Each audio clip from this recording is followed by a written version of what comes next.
ជាដំបូងជំរាបសួរលោកគ្រូក៏ដូចជាសួស្តីទាំងអស់គ្នាខ្ញុំឈ្មោះហូហ៊ីម៉េងហូហើយចំពោះថ្ងៃនេះខ្ញុំមកធ្វើការប្រាប់អំពីរបៀបនៃការដំឡើង VirtualBox ជាមួយនឹង Ubuntu Server ដែលជាដំបូងឡើយគឺយើងត្រូវការ download នៅ software ឈ្មោះ VirtualBox ហ្នឹងដែលយើងអាចdown software ហ្នឹងបានមកពី web server យើងអាច search ថា download VirtualBox ផ្សំទៀតវានឹងបង្ហាញផ្ទាំងនេះដែលវាឲ្យយើងជ្រើសទៅតាម device របស់យើងប្រើប្រាស់បើយើងប្រើប្រាស់ជាពួកប្រភេទ Mac យើងអាចយក Mac នេះបានហើយបើយើងប្រើប្រាស់ជា Windows យើងអាចយក Windows នេះចំពោះខ្ញុំប្រើ Windows អញ្ចឹងខ្ញុំចុច Windows host នេះមកតែដោយសារតែខ្ញុំមាន software នឹងហើយអញ្ចឹងខ្ញុំចុច cancel ហើយកន្លែង Ubuntu នេះក៏ដូចគ្នាយើង search វានៅក្នុង web server មក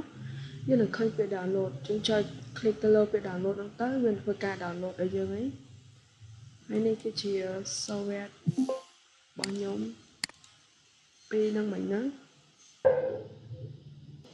បន្ទាប់ពីទទួលបាន software ទាំងពីរហ្នឹងហើយខ្ញុំនឹងប្រាប់អំពីរបៀបនៃការ install វាដាក់ទៅលើ PC របស់យើងអញ្ចឹងយើង right click លើវាពីរដងមកហើយយើងចុចពាក្យ yes ដល់បន្តិចយើងចុចពាក្យថា next ហើយយើងចុច I accept នេះដល់បន្តិចចុចថា next ទៀតមកហើយយើងចុច next ទៀតហើយចុច yes កន្លែងនេះយើងយក default វាអត់មានត្រូវការដោះធីដយទេចុច next ទៀតមកហើយយើងចុចពាក្យ install យើងធ្វើការរងចាំឲ្យវាទៅឡើង software ហ្នឹងមក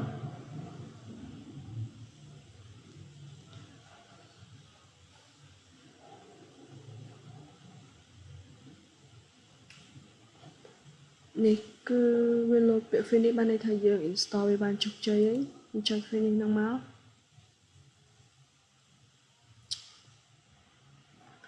ដល់ពេលដែលយើងចុច finish ហើយវានឹងលោតផ្ទាំងនេះមកអញ្ចឹងឥឡូវហ្នឹងខ្ញុំធ្វើការបង្កើតម៉ាស៊ីនថ្មីនៅក្នុង VirtualBox ហ្នឹងចុចពាក្យ new ហើយយើងដាក់ឈ្មោះមកដាក់ឈ្មោះរបស់ខ្ញុំ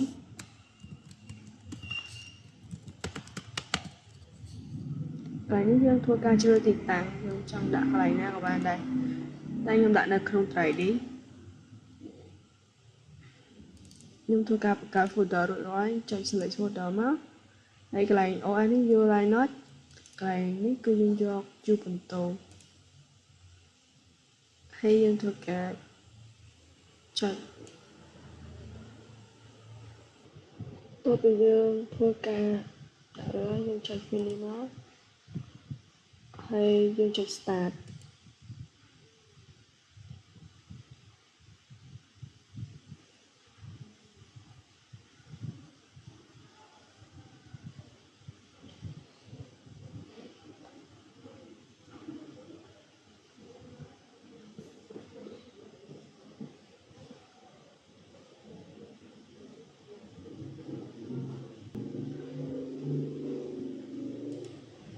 ហើយយើងចុចនៅពាក្យ try to install Ubuntu server ចុច enter មកហើយយើងធ្វើការរងចាំឲ្យវាដើរបន្តិច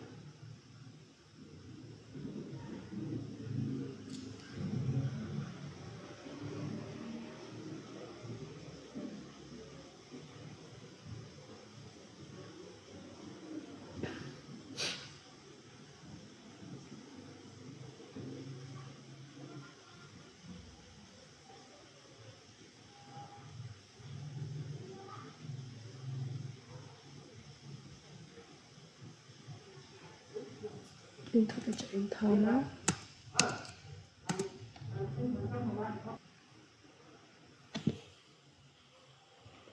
កន្លែងនេះវាឲ្យយើងរើសភាសាខ្ញុំយកអង់គ្លេសចុច enter មក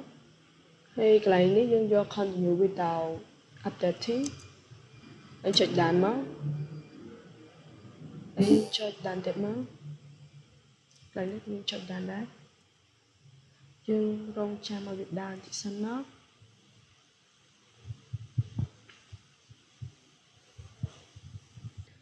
ហើយយើងចុចពាក្យ done ទៀតមកកន្លែងនេះយើងចុច arrow key យើងដោះ tab កន្លែង set up នេះហើយយើងចុចក្រោមទៅរកពាក្យ done នេះគឺយើងចុចពាក្យតាមដែរហើយចុចពាក្យ continue ហើយយើងធ្វើការដាក់ឈ្មោះរបស់យើងមក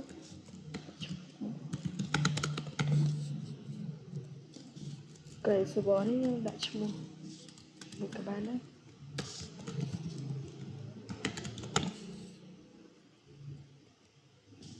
នេះ username ខ្ញុំដាក់មួយហូហើយ password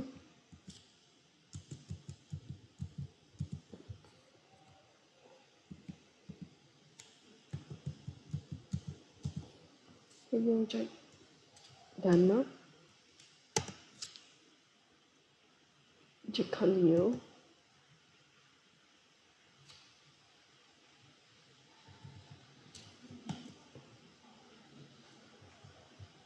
យើងមករកពាក្យដានរងចាំវាដើរបន្តិចសិនមក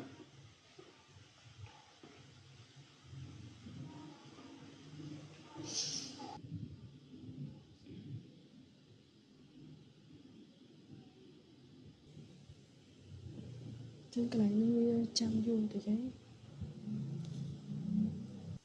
ហើយនៅពេលដែលវាលោតពាក្យ robot ណាមកយើងចុចពាក្យនោះមក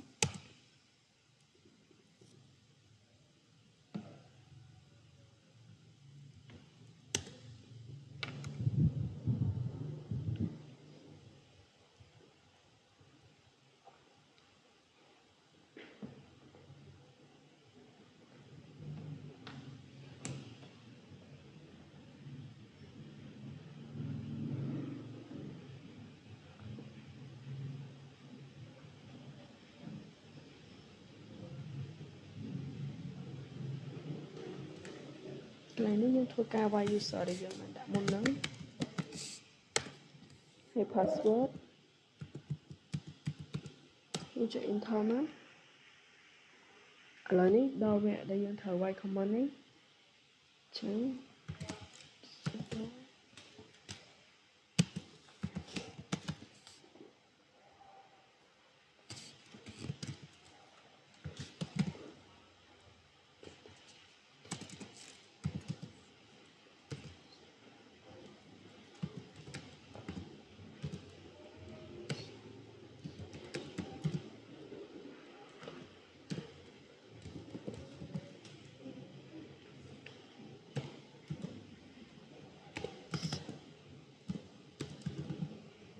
យើងចុច enter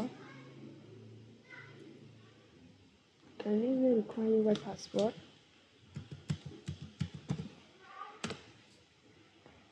ហើយតមកទៀតយើងវាយ command មួយទៀត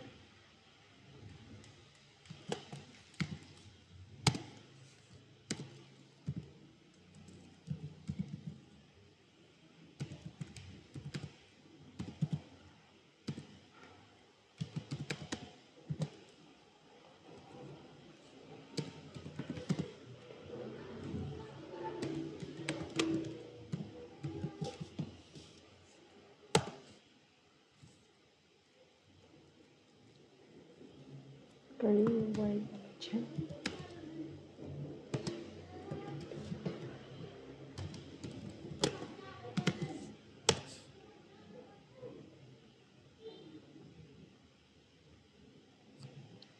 កន្លែងនេះ command ចុងក្រោយ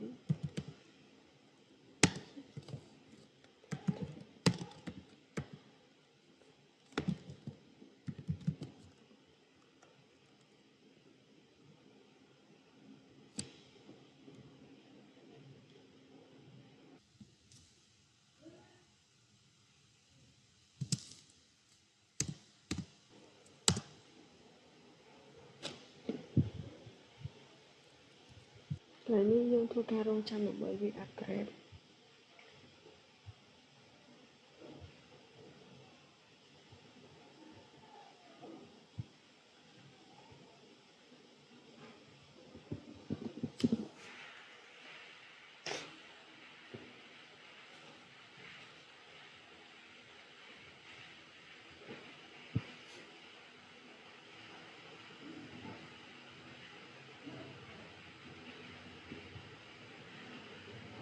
ក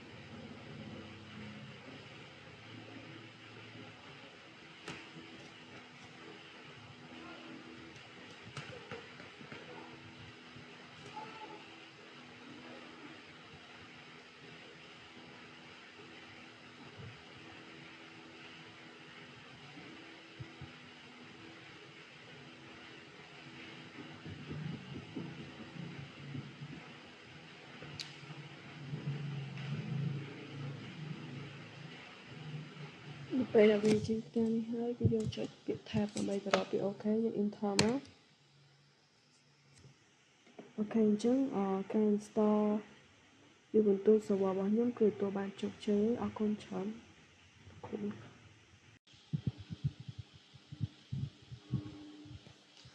សួស្តីលោកគ្រូក៏ដូចជាសួស្តីបងប្អូនគ្នាខ្ញុំឈ្មោះម៉ៃហ៊ុនហើយចំពោះថ្ងៃនេះខ្ញុំសូមមកធ្វើការណែនាំអំពីរបៀបនៃការដំឡើង SSH server អញ្ចឹងជាដំបូងយើងត្រូវចូលទៅកាន់ software Oracle VirtualBox នេះតមកទៀតខ្ញុំធ្វើការ take snapshot នេះសិនណាយើងដាក់ឈ្មោះវាមកថ្ងៃនេះយើងដាក់ខ្ញុំចង់ដាក់ឈ្មោះក៏បានដែរ table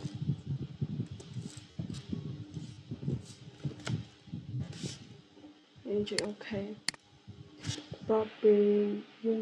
take snapshot ហើយយើងចូលទៅកាន់ setting ដើម្បីកែ file network នេះយើងយក grid នេះមក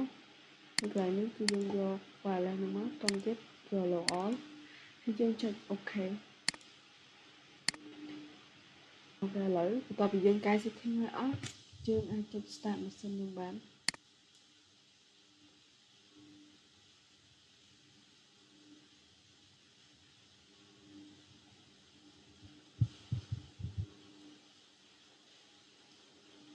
យើងធ្វើការរងចាំនេះដោយសារវា slow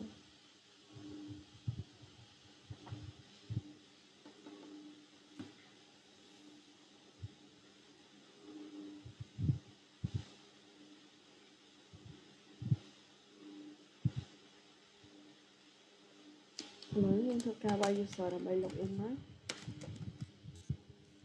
ហើយ password អញ្ចឹងដំបូងយើងត្រូវវាយ sudo update សិន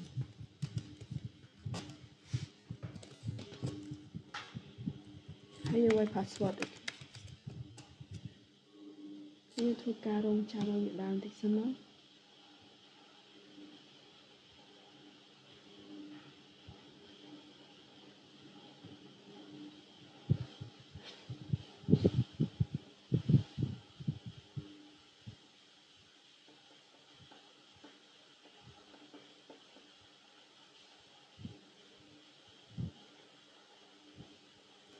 ហើយបន្តទៀតយើងវាយ command sudo upgrade ម្ដង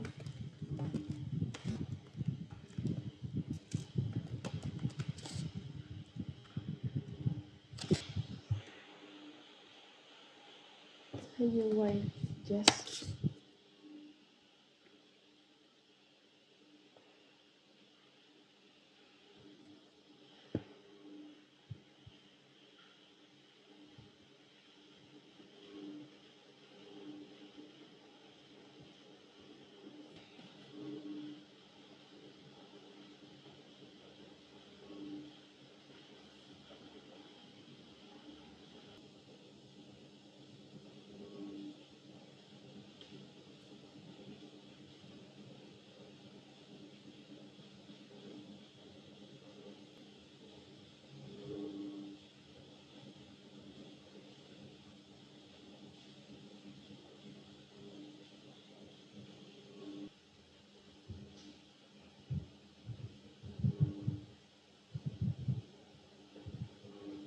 គេលើកទឹកយើងចូលតាមហើយយើង enter មកយើងចុច tab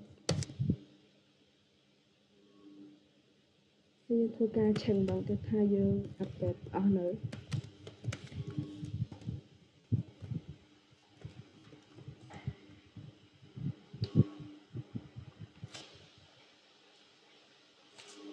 ហើយយើង upgrade វាម្ដងទៀតមកអូ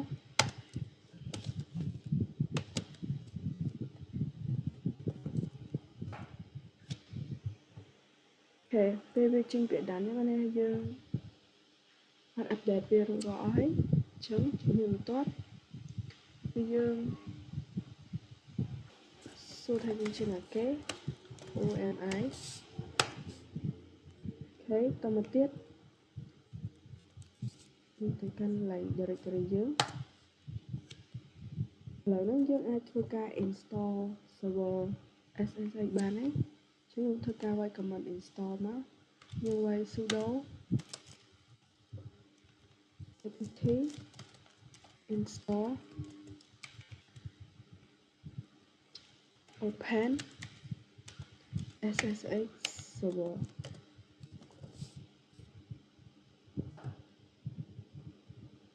ហើយយើងយក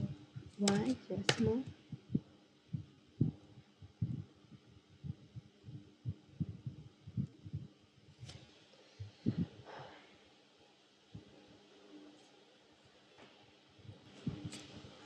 ដល់ពេលយើង install រួចហើយយើងធ្វើការ check មើលវា active ក៏អត់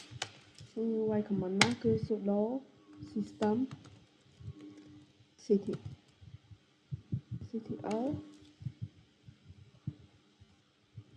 status ssa អូខេឥឡូវ server យើងវា running ហើយយើងវាយ command មួយទៀតមកគឺដើម្បី allow វាគឺ sudo ufw allow ssh ឥឡូវយើងវាយ command រួចហើយឥឡូវយើងធ្វើការចូលទៅកាន់ cmd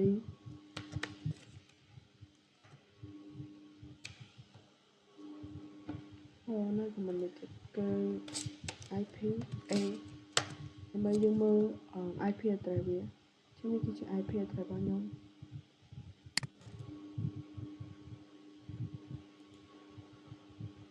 ហើយឥឡូវពេលយើងចូលមកកាន់ CMD យើងវាយ pin IP address យើងវាស្គាល់អត់អូ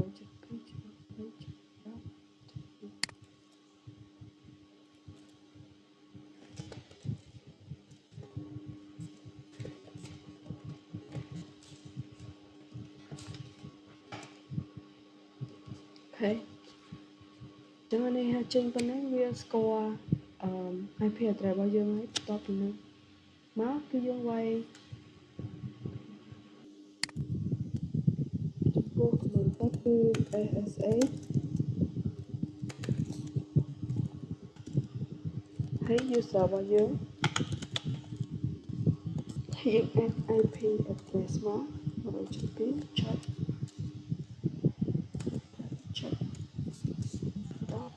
172 យើងថតមក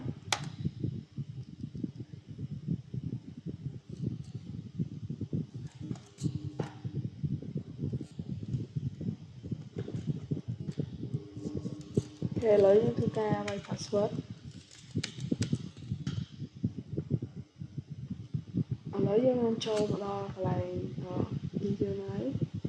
ចឹងឥឡូវនេះខ្ញុំធ្វើការសួរថាខ្ញុំណាគេ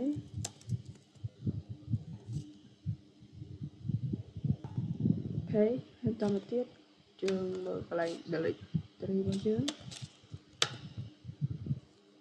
ចឹងវីដេអូរបស់ខ្ញុំបានមកដល់ទីបញ្ចប់ហើយអរគុណលោកគ្រូដូចជាអ្នកនរគ្នា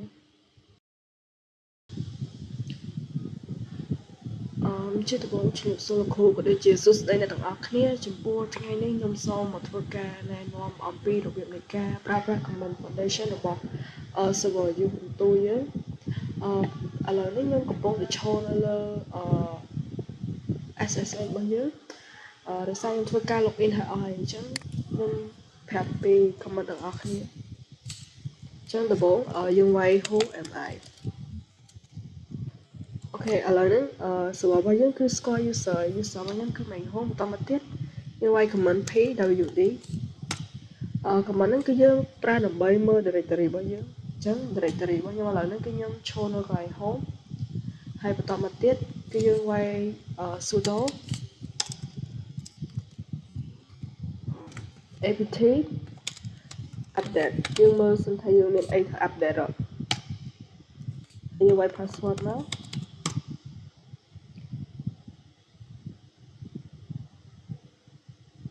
ឥឡូវយើងធ្វើការរងចាំឲ្យវា update សិនទៅហើយបន្តមកទៀតយើងវាយ command sudo apt upgrade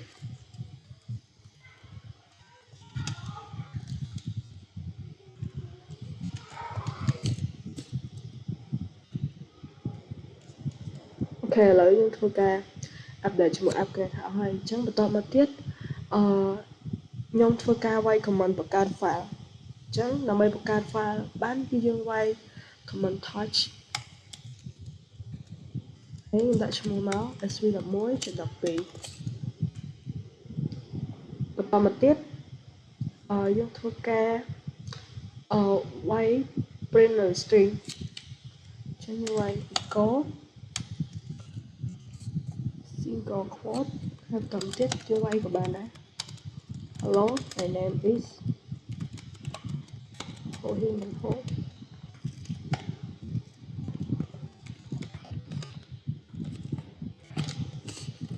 ហើយធ្វើការ enter មកអានេះយើង print string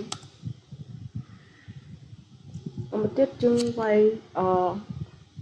ls ដល់ l ដើម្បីមើល touch វាអូខេហើយ command មួយទៀតគឺ ls ដល់ la command នេះយើងប្រើដើម្បីមើលstring របស់យើងណាហើយចំពោះ command បន្តមកទៀតគឺយើងធ្វើការបង្កើត folder ដើម្បីបង្កើត folder បានគឺយើងវាយ command mk dir អូខេ mk dir ហើយយើងដាក់ឈ្មោះមក sv11.12 ហើយយើងធ្វើការវាយ command ls ដល់ l ដើម្បីមើលវាហើយឥឡូវយើងធ្វើការបង្កើត folder បានហើយ folder ហ្នឹងខ្ញុំបកធៀវចឹងមកនេះយើងបង្កើតវាជោគជ័យហើយ command តមកទៀតគឺ remove folder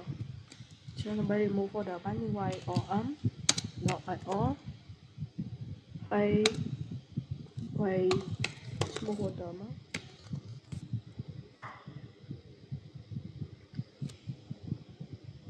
ហើយដើម្បី check មើលថា folder យើង remove បាត់នៅយើងវាយ command ls ដល់ ir ហើយខ្ញុំតទៅការនេះសមនេះថាយើង remove folder នឹងបាត់ហើយអញ្ចឹងវីដេអូរបស់ខ្ញុំមានតែប៉ុណ្្នឹងទេអរគុណលោកគ្រូនិងអ្នកទាំងអស់គ្នាសួស្តីលោកគ្រូក៏ដូចជាសួស្តីអ្នកទាំងអស់គ្នាចំពោះថ្ងៃនេះខ្ញុំសូមធ្វើការណែនាំអំពីការ check hardware របស់ monitor នៅក្នុង Ubuntu server របស់យើងអញ្ចឹងជាដំបូងខ្ញុំធ្វើការវាយ IP A ដើម្បី check ជាមួយនឹង IP របស់យើងសិនហើយនេះគឺជា IP របស់ខ្ញុំគឺ 172.20.10.2 ហើយបន្តមកទៀតយើងធ្វើការចូលទៅកាន់ CMD ដំបូងយើងវាយ ping វាសិនមកថាវាស្គាល់អត់ 172.20.10.2 ហើយនៅពេលដែលវាចេញបែបនេះគឺបានន័យថាវាស្គាល់ហើយចាំបន្តមកទៀតយើងវាយ NSA ហើយយើងវាយ user របស់យើងហើយយើង X ទៀតយើងវាយ IP របស់យើងមក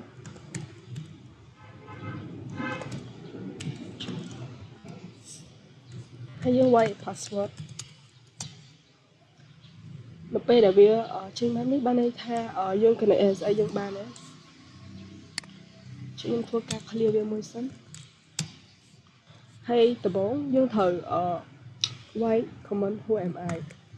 ដើម្បីមើល user របស់ខ្ញុំគឺមេហូបន្តមកទៀតយើងវាយ pwd pwd ហ្នឹងដើម្បីយើងមើល directory ឥឡូវខ្ញុំចូលនៅ directory home ហើយបន្ទាប់ពីយើងវាយ pwd មកគឺយើងត្រូវវាយhostname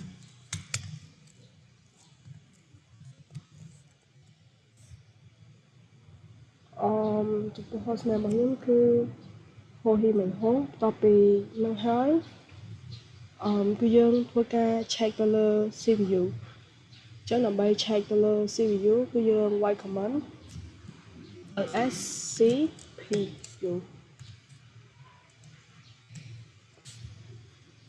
ហើយនេះគឺជា CPU របស់ខ្ញុំប្រើ CPU ចំនួន2គ្រាប់តទៅពីយើង check ទៅលើ CPU ហើយយើងវាយ command top ហើយចំពោះកន្លែងនេះវិញ គឺយើងមើលទៅលើកន្លែង process ID របស់ user របស់យើងនេះគឺ process របស់វាហើយចំពោះតាក់ទងទៅជាមួយនឹងកន្លែង top នេះគឺយើងអាចយក ID របស់វាណាមួយដើម្បី care ទៅលើ process របស់យើងហើយចំពោះបន្ទាប់មកគឺយើងនិយាយទៅលើ command a top ដែល a top របស់យើងនោះគឺវាស្តៀងទៅជាមួយនឹង top ដែរប៉ុន្តែចំពោះ UI របស់វាគឺវាមានការថែមពណ៌ដែលអាចធ្វើឲ្យយើងស្រួលមើលជាងនោះអញ្ចឹងខ្ញុំធ្វើការចេញពីកន្លែងហ្នឹងដែលយើង Y Control C ហើយបន្ទាប់ពីយើង Y Control C យើងធ្វើការ install htop ហើយដើម្បី install htop បានគឺយើង Y sudo apt install htop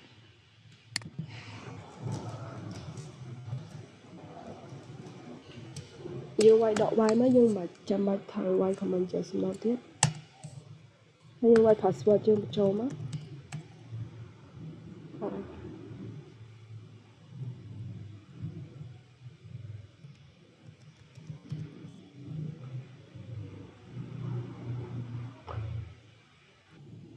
ឥឡូវនេះយើងធ្វើការ install htop យើងមកនេះបន្ទាប់ពីយើង install ហើយយើងសាកតេស្តវាមើលយើង htop មកហើយនេះគឺជា UI របស់ htop របស់យើងដែលយើងអាចមើលបានទៅលើ CPU ជាមួយ memory ហើយ swap ចំពោះ CPU នេះគឺគឺយើងប្រើ2គ្រាប់ហើយ memory របស់យើងគឺយើងមាន 3G/80 តែយើងប្រើតែ220 MBទេហើយ swap នេះគឺយើងមាន 3G ដែរចាយើងប្រើតែ0គីឡូបាយគ្នាហើយបន្ទាប់ពីយើងមើលទៅលើ process នឹងហើយឥឡូវយើងធ្វើការ check memory អញ្ចឹងដើម្បី check memory បានគឺយើង Y command free .h ហើយចំពោះនេះគឺជា memory របស់យើងដែលយើងមាន total ទាំងអស់3.8ហើយវា free 3.3ចំពោះយើងប្រើតែ218 មេទេហើយ swap នេះក៏ដូចគ្នាគឺវា free 3.8ដូចគ្នាហើយបន្តមកទៀតគឺយើងធ្វើការ check ទៅលើ hard disk របស់យើងដើម្បី check hard disk នឹងបានគឺយើង Y command df.h ហើយចំពោះនេះគឺជា hard disk របស់យើង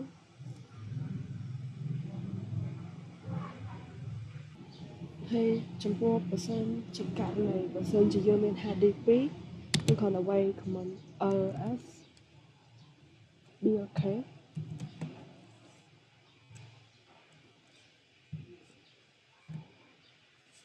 នេះវានឹង សូលីរបស់យើងhard disk ចំនួន2ហ្នឹងបន្តមកទៀតតកតងទៅនឹងការ kill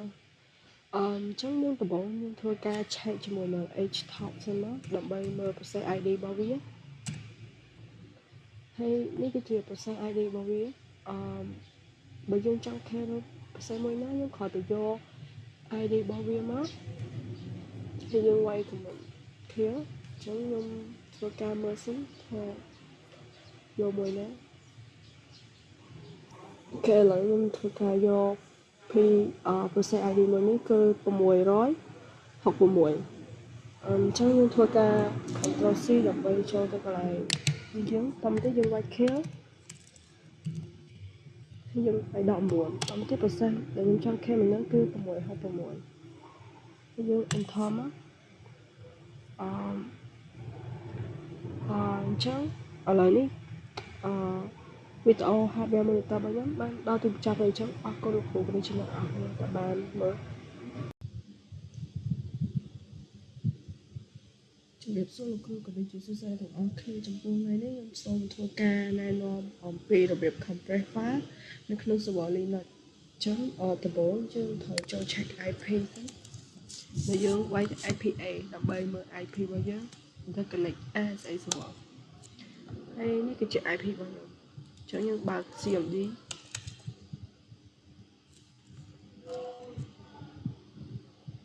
ហើយបន្ទាប់ពីយើងបើក CMD ហើយយើងវាយ pin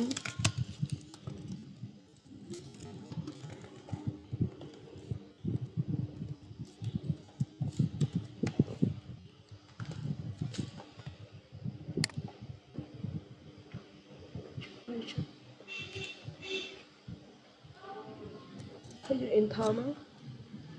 ពេលដែលវាលោតចាំបានន័យថាយើង pin ទៅវាស្គាល់អញ្ចឹងដើម្បី connect បានយើងត្រូវ YSA ហើយ Y user យើង H ជាមួយ172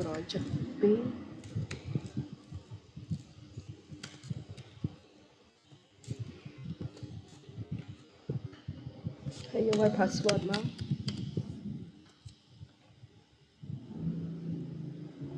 ដល់ពេលដែលវាចេញបែបហ្នឹងបានន័យថាយើង connect SX នឹងចូលហើយយើងវាយ comment clear មួយមកហើយបន្ទាប់ពីយើង connect SX ហើយយើងវាយ who am I who am I យើងវាយដើម្បីមើលuser របស់យើងហើយ user ហ្នឹងគឺមិនហូបន្តមកទៀតគឺយើងវាយ PWD PWD ហ្នឹងយើងវាយដើម្បីមើល directory ដែលយើងចូលអញ្ចឹងចូលនៅកន្លែង home ហើយ PWD ហើយយើងវាយ hostname hostname យើងវាយដើម្បីមើលម៉ាស៊ីនឈ្មោះ Holy នេះហើយបន្ទាប់ទៀតគឺយើងនិយាយទៅលើ commentary ដែល commentary នេះគឺយើងប្រើវាដើម្បីបង្ហាញdirectory របស់ folder យើងឲ្យងាយស្រួលមើលហើយដើម្បីប្រើ command នឹងបានគឺយើងត្រូវធ្វើការ install វាសិនមកយើងវាយ sudo add install 3ហើយយើងវាយ .y យើងធ្វើការ enter មកហើយយើងបញ្ចូល password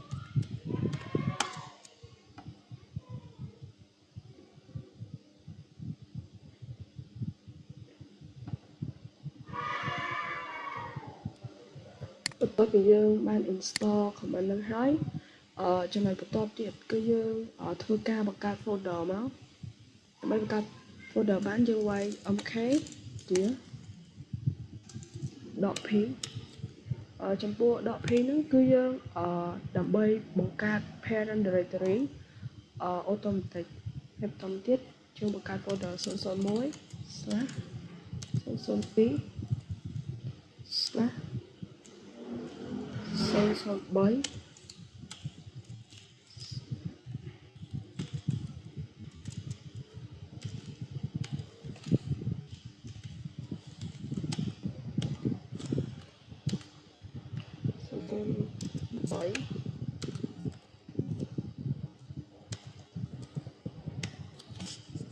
ហើយបន្តមកទៀតគឺយើង enter ដើម្បីមើលfolder ដែលយើងបង្កើតមិញហ្នឹងគឺយើងវាយ 3/001 ហើយ slash enter មកនេះដើម្បីដែលយើងdownload 3ហ្នឹងហើយគឺ folder របស់យើងនៅ show structure ចេញមកបែបនេះអញ្ចឹងវាធ្វើឲ្យយើងងាយស្រួលក្នុងការមើលហើយមួយទៀតគឺ folder 001នេះគឺវាគឺជាមេរបស់ folder 002ហើយ folder 002នេះគឺជាមេរបស់ folder 003អញ្ចឹងវាធ្វើការបន្តគ្នាបែបនេះហើយបន្ទាប់ពីcomment 3នឹងហើយគឺយើងនិយាយទៅលើ comment បន្ទាប់គឺ nano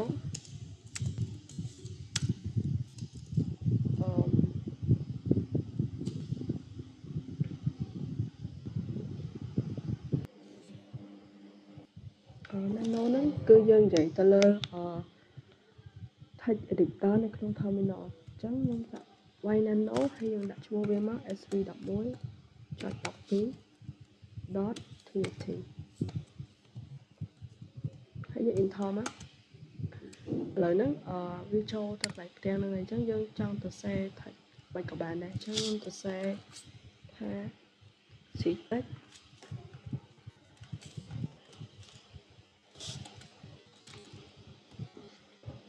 institute welcome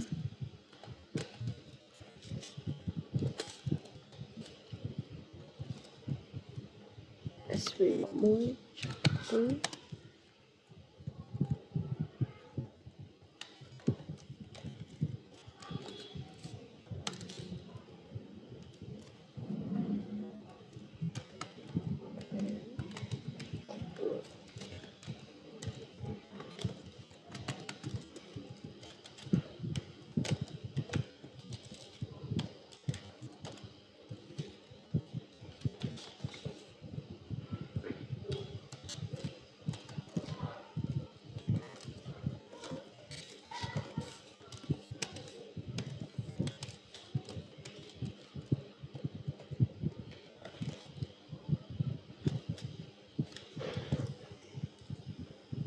hay tổng bay sale việc bán kia dương cho control hay dương trong trên việc lấy cho control H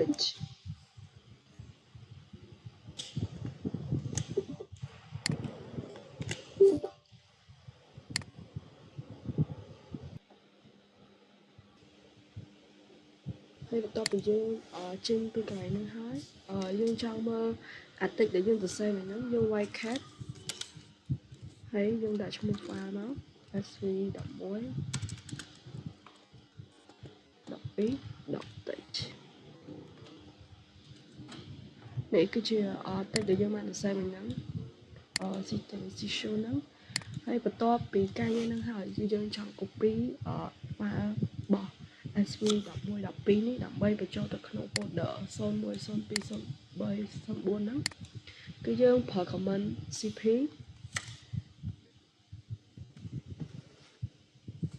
ហើយយើងដាក់ឈ្មោះ file យើងវិញហ្នឹងហើយយើងវាយ folder យើង001/ ហើយតមកទៀតយើងចង់បញ្ជាប់វាយើងចុចដាក់សញ្ញានៅក្រោម backspace នេះហើយយើងឲ្យបន្តទៀត cp sv11 dot 01/02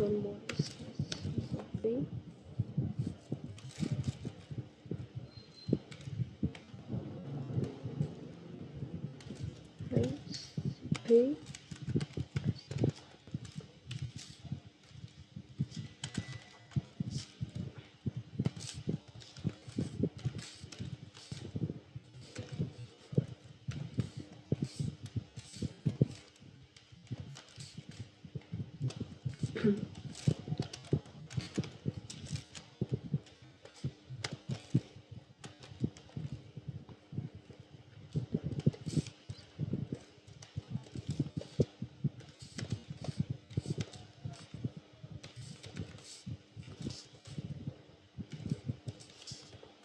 005ហើយយើងបិទស្លាវិញ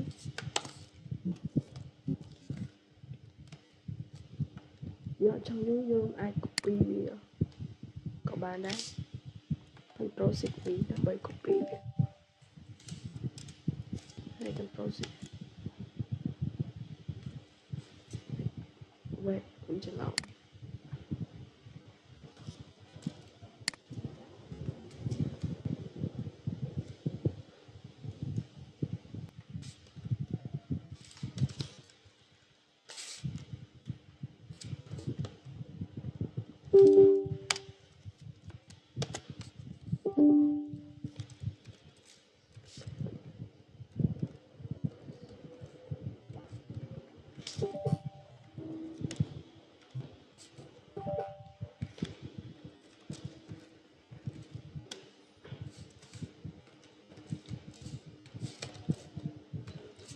ស្លា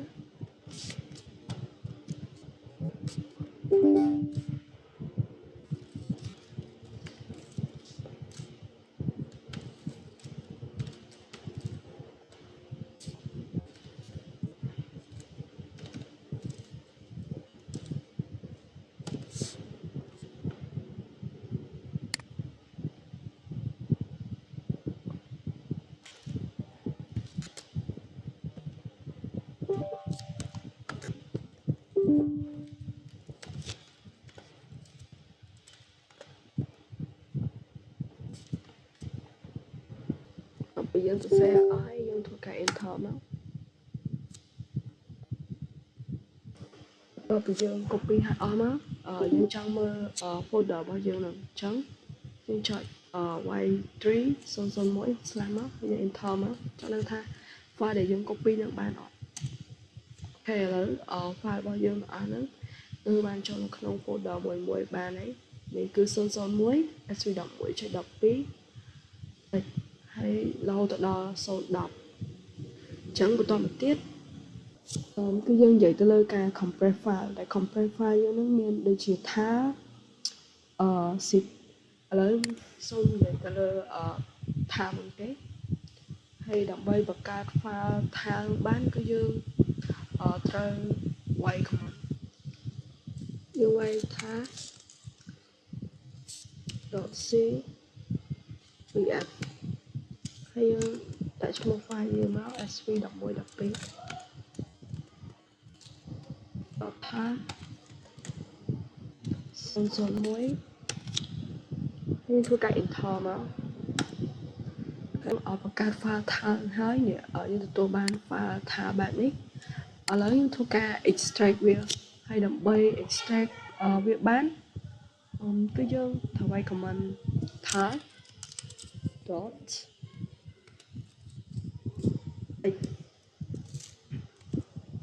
vf ហើយយើងវាយឈ្មោះ file របស់យើងមកអត់ថាហើយបន្ទាប់ពីយើងវាយហើយយើង enter មកហើយឥឡូវខ្ញុំឲ្យម្ដងទៀតនេះគឺដំបូងឡើយគឺយើងអត់មាន001នេះដល់ពេលបន្ទាប់ពីយើង extract ហើយគឺយើងទទួលបាន001នេះចំពោះ command បន្ទាប់គឺយើងនិយាយទៅលើការ zip file មួយទៀតប៉ុន្តែប្រើថាដូចគ្នាគ្រាន់យើងថែម gz អញ្ចឹងដើម្បីនេះបានគឺយើងត្រូវវាយ command ថា dot cz vf ហើយយើងបង្កើតដាក់ឈ្មោះមក sv11.12 ថា gz sv11.12 ថា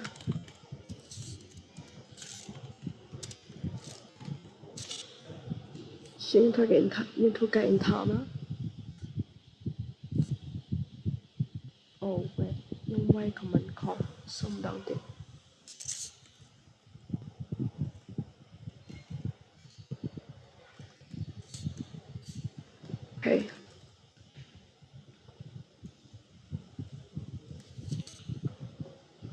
អូខេលេខធ្វើម្ដងទៀត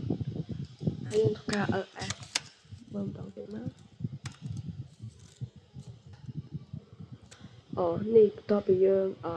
ប្រើថា gz នេះមកយើងទទួលបាន folder នេះហើយយើងមើលទៅលើកន្លែង store វាគឺកន្លែងនេះ584អញ្ចឹងនេះវាតិចអត់ដល់1បាយហើយបើយើងប្រើថានេះវា zip បានដូចគ្នាប៉ុន្តែវាចំណាយ memory អស់ច្រើនយើងប្រើ gz នេះវាធ្វើឲ្យ file យើងវាកាន់តែទូចទំហំទូចហើយបន្ទាប់ពីយើងធ្វើការ zip ជា gz ហើយយើងធ្វើការ extract វាម្ដងហើយដើម្បី extract វាយើងវាយ command ដូចគ្នាថា dot xzef sv11.12 dot path dot gz យើងធ្វើការ enter មកហើយយើង ls មើលម្ដងទៀត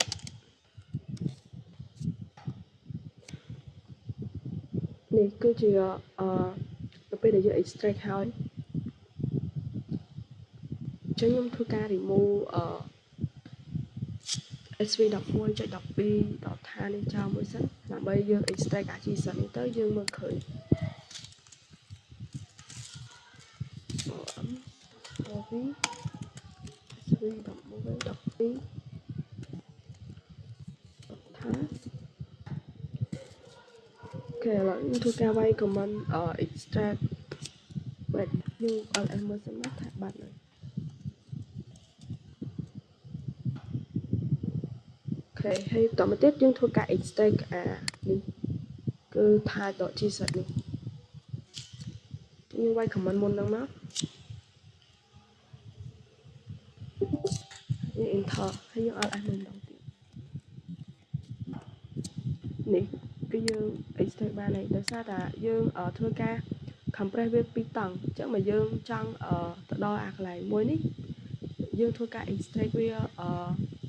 ពីថានេះមកយើងទទួលបាន folder 001នេះហើយឥឡូវធ្វើការ remove អា001នេះសិនហើយយើង extract អាថានេះមកយើងដឹងថាfile ដែលយើង compress វាជា G-set នេះ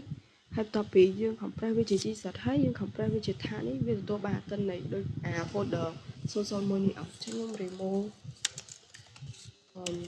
001នឹងចេញអូខេហើយ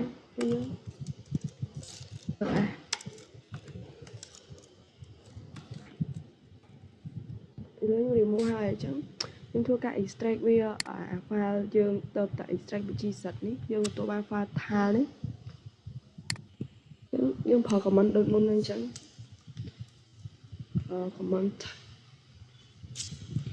command ថា .vf s11 2 ថាឆេ enter មកយើងឲ្យ x មកអូខេនេះគឺយើងទទួលបាន folder 001ដូចអា folder ដំបូងមិញហ្នឹងហើយបន្ទាប់ទៀតគឺយើងនិយាយទៅលើការ zip file អញ្ចឹងដើម្បី zip file នៅក្នុង server Linux បានអញ្ចឹងដំបូងយើងធ្វើការ install zip សិនដោយសារខ្ញុំអត់ទាន់មានទេអញ្ចឹងយើងវាយ command មក sudo apt install zip ហើយយើងវាយ password មកហើយយើងវាយយក y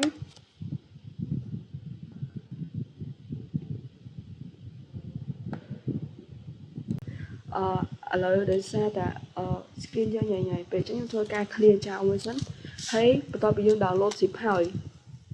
យើងវាយ command មកវាយ zip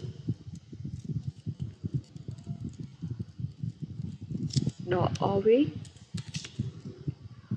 យើងដាក់ឈ្មោះ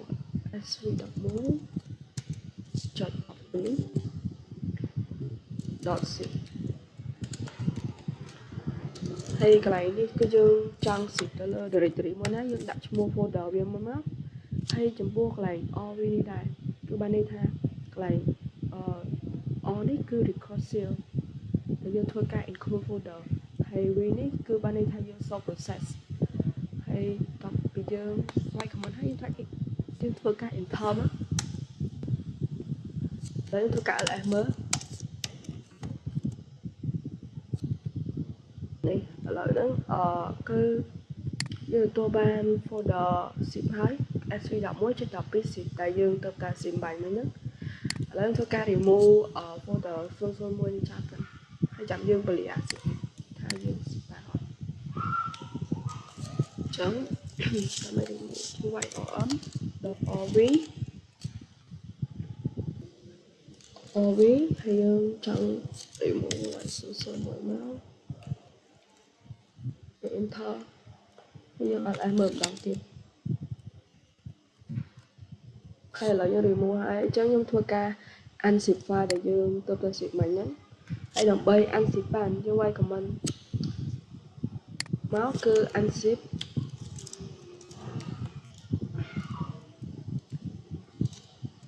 sv11.12.zip អូខេឥឡូវធ្វើការឲ្យមើលម្ដងទៀតនេះគឺ folder ដែលយើង unzip មិញហ្នឹងអញ្ចឹងវីដេអូរបស់យើងបានដល់ទីបញ្ចប់ហើយអរគុណលោកគ្រូអ្នកនរគ្នា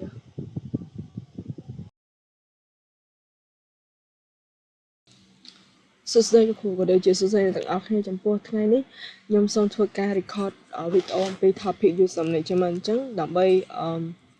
យើងមកនៃទៅលើ user យើងបានដំបូងធ្វើការ login សិនអញ្ចឹងយើងវាយ user របស់យើងមកmain home ហើយយើងវាយ password ពេលដែលយើងវាយឲ្យអស់យើងត្រូវការ check IP ដើម្បី connect ជាមួយនឹង SSH អញ្ចឹង IPA ហើយយើងបើក CMD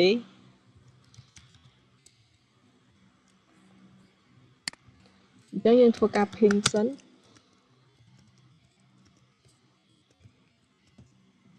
ហើយនៅពេលដែលវា load បែបនេះមកបានន័យថា pin របស់យើង score អញ្ចឹងធ្វើការ connect SSH ដើម្បី connect SSH យើងវាយ user មកហើយយើងវាយ H ហើយយើងវាយ address របស់យើងមិញហ្នឹងហើយយើងធ្វើការ insert password ហើយពេលដែលវា load បែបនេះបានន័យថាយើង connect SSH បានហើយអញ្ចឹងដំបូងខ្ញុំសួរវាថា who am I នេះគឺជា user ខ្ញុំហើយបន្តមកទៀតយើងធ្វើការ check home directory យើងចូលនៅលើ directory home បន្តមកទៀតយើងធ្វើការ check ទៅលើ hostname ហើយឥឡូវយើងចូលទៅការងាររបស់យើង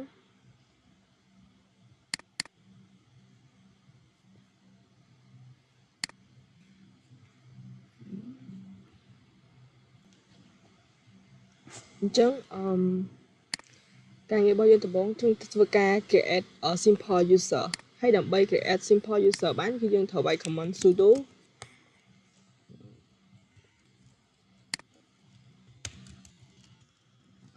user add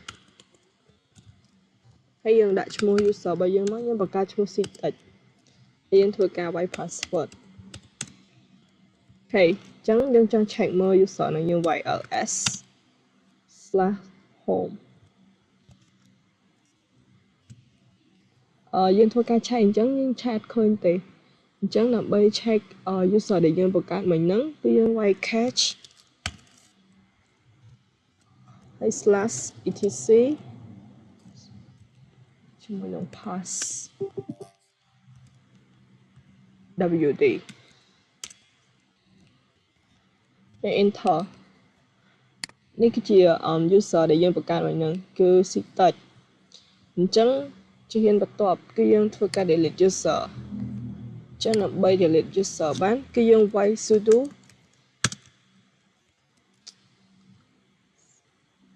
userdel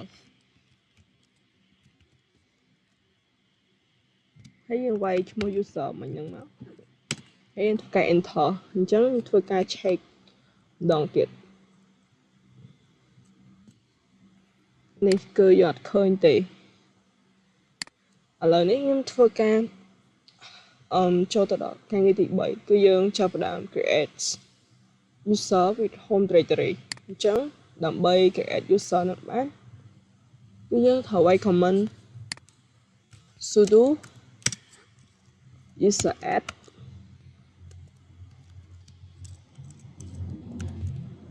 ហើយយើងវាយដក យើងដាក់ឈ្មោះ user យើងមកសិតិចហើយធ្វើការ enter អញ្ចឹងខ្ញុំតើធ្វើការ check ទៅលើ user ហ្នឹងដើម្បី check បានគឺយើងវាយ cache etc pass wd ទៅដែរហើយ enter នេះគឺជា user with home directory របស់យើងដែលយើងបានបង្កើតបាញ់មិញអញ្ចឹងជំហានបន្ទាប់គឺយើងចង់ delete user ហ្នឹងអញ្ចឹងដើម្បី delete user ហ្នឹងបានគឺយើងត្រូវវាយ command sudo userdel ហើយយើងដាក់ឈ្មោះច្រឡំដល់ទៀតយើងត្រូវវាយ sudo rm.orvf/home ហើយដាក់ឈ្មោះ user យើងមកហើយធ្វើការ enter ចឹងដល់ពេលដែលវាចេញ remove បែបនេះគឺការ delete user របស់យើងទៅបានជោគជ័យហើយបើយើងចង់ check cứ quay comment được hàng lửa nhưng quay comment catch etc pass w đi từ đây enter mà ok là chương cho tụi đó cho hiền vật tọt bao giờ chẳng nhưធ្វើការ clear វាមួយសិនអញ្ចឹងចំណុចទី4គឺយើងធ្វើការ create user cell អញ្ចឹងដើម្បី create វាបានគឺយើងវាយ command sudo user add ហើយយើងវាយ .m.s យើងដាក់ slash មក bin s slash bin ហើយ bus ហើយយើងវាយដាក់ឈ្មោះ user អូខេហើយយើង enter មកអូបានន័យថានេះ user យើងមានស្រាប់ចឹងខ្ញុំធ្វើការ check ម្ដងទៅសិនអូខេឥឡូវខ្ញុំចាប់ដើមឆែករួចរាល់ហើយអញ្ចឹងខ្ញុំធ្វើការcreate user with some ម្ដងទៀតអញ្ចឹងដើម្បី create បានខ្ញុំត្រូវវាយ sudo user add .m.s ហើយយើងដាក់ slash bin តាមទៅ bus ហើយយើងដាក់ឈ្មោះ user របស់យើងមកអញ្ចឹង user គឺ cite ហើយយើង enter មកអញ្ចឹងដើម្បី check មើលថាយើងបង្កើតបានអត់អញ្ចឹងយើងវាយ command មក catch ហើយ slash etc ដដែលហើយ pass wd enter នេះគឺជា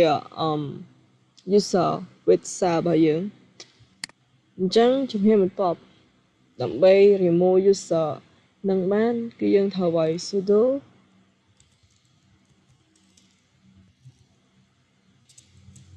user.del sudo ch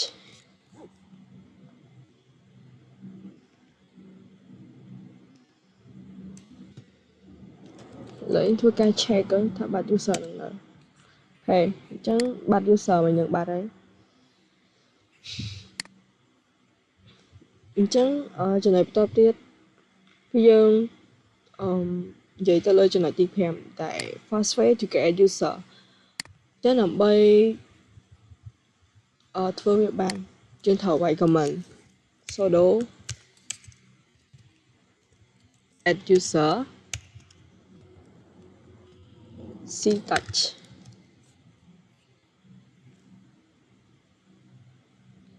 យើង enter មកអូខេឥឡូវហ្នឹងវាឲ្យយើងផុត password so យើងដាក់ password មិនក៏បានដែរហើយយើង retry វាម្ដងទៀតកន្លែងហ្នឹងយើងចង់ដាក់ឈ្មោះវាអញ្ចឹងយើងធ្វើការដាក់full name វាមកចង់ដាក់អីក៏បាន state institution មក institution enter អាកន្លែង room number ហ្នឹងយើងចង់ skip ក៏បាន work phone យើង skip មក home វាយើង skip ដែរអញ្ចឹងវាសួរយើងថា information អស់ហ្នឹងត្រូវអត់អញ្ចឹងយើង tab វាយមកអូខេអញ្ចឹងដើម្បី check មើលuser បាញ់បានយើងត្រូវវាយ ls/home នេះគឺជា user ដែលយើងបានបង្កើតបាញ់មិញអូខេអញ្ចឹងយើងឈានដល់ជំហានចុងក្រោយគឺធ្វើការ switch user ហើយដើម្បី switch user បានគឺយើងវាយ ctouch ហើយធ្វើការដាក់ password ដែលយើងបានដាក់មិញហ្នឹងមកអូខេអញ្ចឹងឥឡូវហ្នឹងយើងឈរនៅលើ ctouch ហ្នឹងឈរនៅលើ directory home អញ្ចឹងយើងចង់ឈរទៅកាន់ switch ទៅកាន់ user ctouch វិញអញ្ចឹងយើងវាយ cd មក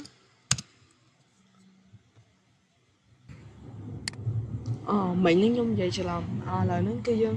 បាន switch ទៅកាន់ user របស់ ctouch ហើយតែឥឡូវហ្នឹងយើងកំពុងតែឈរនៅ directory home របស់ user main home អញ្ចឹងយើងចង់ switch ទៅកាន់យើងចង់ចេញពីកន្លែងហ្នឹងអញ្ចឹងយើងវាយ cd មក slash home ហើយ